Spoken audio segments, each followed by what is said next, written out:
Hello, this is Mike from Dimensional Walking, and today we're going to do a little something a little bit different, okay?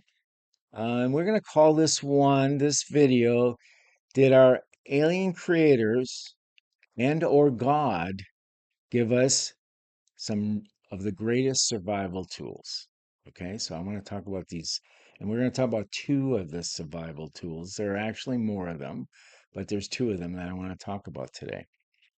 So, first of all, let's say this. I know some people will take exceptions to my use of the word creators, okay? But people get their creation beliefs by different gods, though all these gods are from a higher dimensional realm. And I think we can agree to that. So the first tool that these creators or creator or God or whatever you want to call it, uh, I believe is premonition, okay? So let's define premonition. It is a pre warning, a pre knowledge of a coming event. And it can be something good, obviously. It can be something bad, but it can be something good. I mean, I sort of had a mixed one, a personal experience when I lived in Atlanta in the late 80s. I bought a lottery ticket. Okay. Well, first of all, I had a premonition. Okay. I had a premonition. And I wrote the numbers down. Okay. That this premonition told me to write down. So I did. And so I bought the lottery ticket, and the ultimate prize was $83 million. Okay, so to make a long story short, I watched the. You could watch. I think you can still do it. Watch the drawing live. So I watched the drawing live, and I was freaking out because it looked like I had won. I got all the numbers, everything, blah blah blah. And then when I realized what happened was I had taken the numbers given to me, and strangely enough, why I did this, I don't know. I put them on two different lines. I split the numbers up. And because of that, I only won $104 rather than 83 million. But I had all the numbers. So it was really quite incredible for that to happen. But that was a premonition. Um, well, again, one of the tricks is to listen very carefully. Precision with a premonition is really critical. Um, and I always go back to what Nike or said. Nike commercials say, "Just do it," and I think that's it. Uh, Also, remember that most premonitions are subconscious in origin. Okay, it's very important. So another thing is talking about premonition. I don't know if you know it, but most planes or many planes, I don't want to say most, but many planes that crash are only partially full. Okay. So the four planes that crashed during 9/11 um, were actually I believe it was less than 40% full. Okay. So that could mean that there was this kind of mass premonition not to get on that plane. Okay. I don't think we'll ever know. Obviously, some of those planes obviously crashed. I mean, they crashed and most of the people died, but it was very strange when these planes were so low in capacity. Um, so who knows? So then, if we look at animals and insects, many of them act very strangely before earthquakes. And so I'm going to tell you about a couple of my own, I would call them small premonitions. I think the lottery one was a big one, but this is a small one. I had cooked a dinner, and my wife had come home, and for some reason she felt she didn't want to eat the dinner. Uh, Of course, I had already eaten, and with some strange reservation, I didn't listen because I was, and I think at the time when I cooked it or ate it, I think it was possibly some leftovers. I don't remember, but I had the same feeling that maybe I shouldn't eat this. Something didn't seem right, but I was really hungry, and that basically overrode rode my premonition at the time. Uh, so then I had in an early dream session, uh, I basically was told you need when you get up in the morning, you need to throw the rest of that food away that you had cooked because basically there's really something wrong with it. Well, I think shortly thereafter, I got quite sick at night, and I did survive, but I didn't. I did listen. I went ahead and threw it away. Obviously, my wife at the time, she didn't get sick at all because she listened to her premonition, her feelings, basically.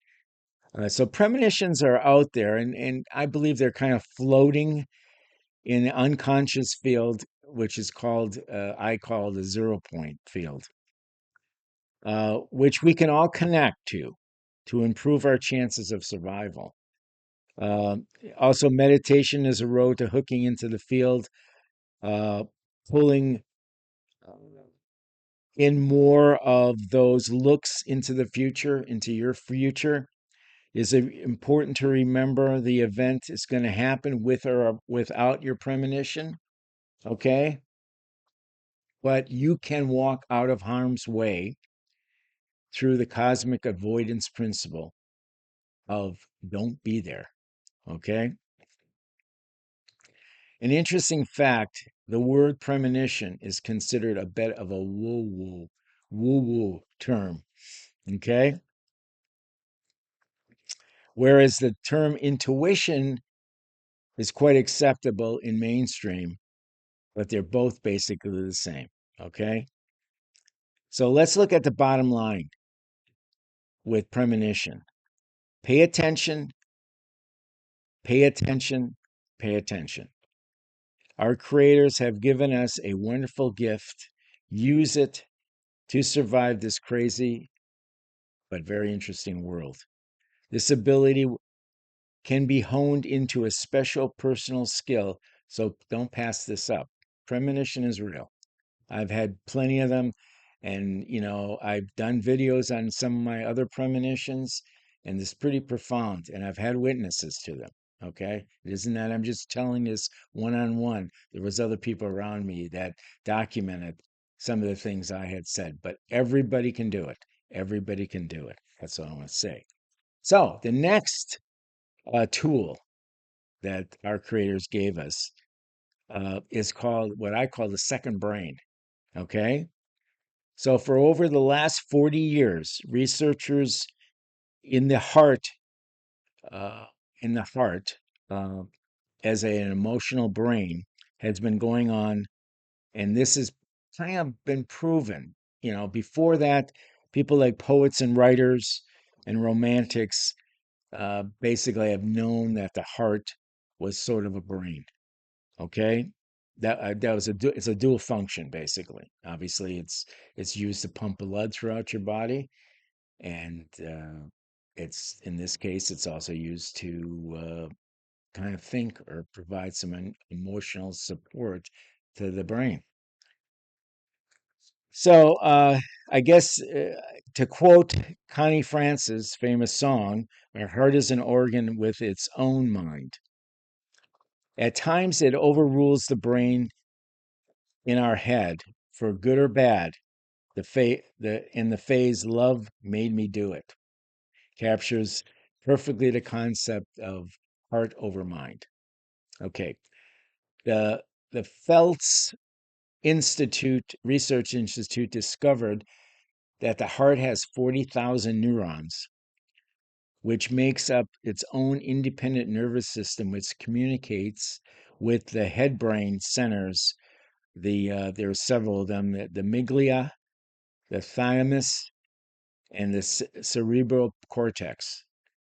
Um, so there was these doctors, I think they're husband and wife doctors, is John and Bernice uh, Lacey, discovered that the brain doesn't obey the head brain, but rather takes signals and interprets them to make its own responses. Okay, heartbeats, according to the Lacey's, are a distinctive language of life. They say that the EKG tells much, much more about the whole person than just the physical shape of the heart. It's a true emotional gauge of the body and the soul of the human being. Our creators made us, I guess, very complex, and I have to agree with that 1,000%. Then there was this another group. It's called the heart math researchers found that love itself is a measurable phenomena. Heart math researchers, uh, Child and Martin, two people, um, use certain techniques to access the something called the coherent heart. Okay, for coherent heart intelligence, which subjects focused this when the subjects focus their attention on the heart through emotions such as love, appreciation, and caring. The researchers found that heartbeats changed into more peaceful patterns. Okay, these positive emotions activated good biochemical events in all the organs of the body. And then there's another group called the matrix energetics that believe the heart is a channel to the right brain processor. So if you embrace the feelings of a positive event, the feelings alone bring forward the outcome. So basically, it's saying it helps manifest the outcome that you're looking for. The, the path is the heart to the right brain, to the 0 point field, which accesses the manifestation that you are the creator. So basically, the heart and the brain working together are the manifestors or can be the manifestors. So I want you to check out. The one more thing I want to say is check out a wonderful book that deals with in the details of some of these above concepts. It's called Spontaneous Evolution, and it's our positive future. Okay, so and this is by Bruce Lipton and Steve Behrman. And so that's it. So until we meet again, bye bye.